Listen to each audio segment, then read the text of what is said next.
Clearwater, Florida. According to Google Maps, I'm 147 miles from the University of Florida in Gainesville, but that didn't keep people from being on edge here as a white supremacist prepared to speak at that academic institution.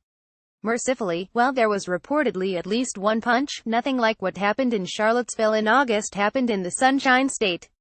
People here seem to take the incident as a prompt for an examination of conscience.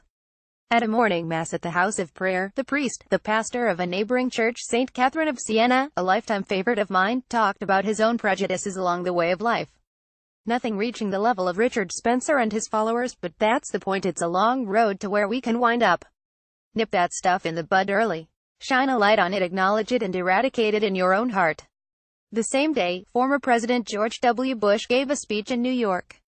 And in one of the weird turns in contemporary history, it was well received, because it was deemed an attack on President Donald Trump.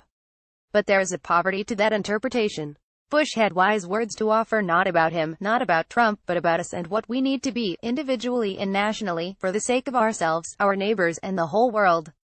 He said, "This is a unique moment. The great democracies face new and serious threats, yet seem to be losing confidence in their own calling and competence. Economic, political and national security challenges proliferate, and they are made worse by the tendency to turn inward. The health of the democratic spirit itself is at issue, and the renewal of that spirit is the urgent task at hand." He continued, "We know, deep down, that repression is not the wave of the future. We know that the desire for freedom is not confined to, or owned by, any culture. It is the inborn hope of our humanity. We know that free governments are the only way to ensure that the strong are just and the weak are valued. And we know that when we lose sight of our ideals, it is not democracy that has failed. It is the failure of those charged with preserving and protecting democracy." Bush's point about human freedom is crucial. For way too long now, we've gotten into a bipartisan habit of waiting for politics to solve the problem, whatever it is. And while there are certain policy and world history questions that are necessarily in the realm of political leadership, good and evil isn't among them, not exclusively. We have this reflex when something bad happens in the world, a mass shooting like we've seen all too often and most recently in Las Vegas. Talking heads say there ought to be a law or there ought to be more guns in other hands, depending on your ideological tendencies. But there ought to be families flourishing and neighbors looking out for neighbors, and schools, churches, and communities nurturing people with real, practical hope and the resources that keep it within reach. It's all part of being good stewards of human life, our democratic Republican freedom.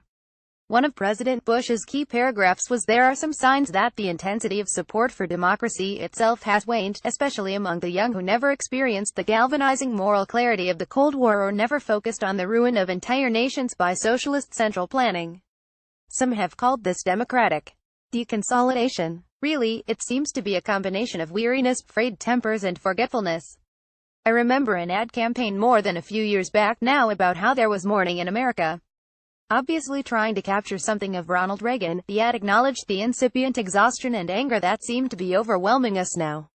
People had already become extremely cynical about politics, but it was shading into something else, disappointment becoming anger, and anger becoming a desperate need to try anything else. So, where does moral clarity come in? I say it involves not forgetting who we are and want to be and not acting from anger and defensiveness. We should be remembering that life and freedom are our most prized possessions, that they are gifts but also responsibilities. We hear talk about security in all our political debates these days. But we will have no security going forward if we don't each realize our role in the bigger story of the future health of this place we call home. 5,817,500 view archive.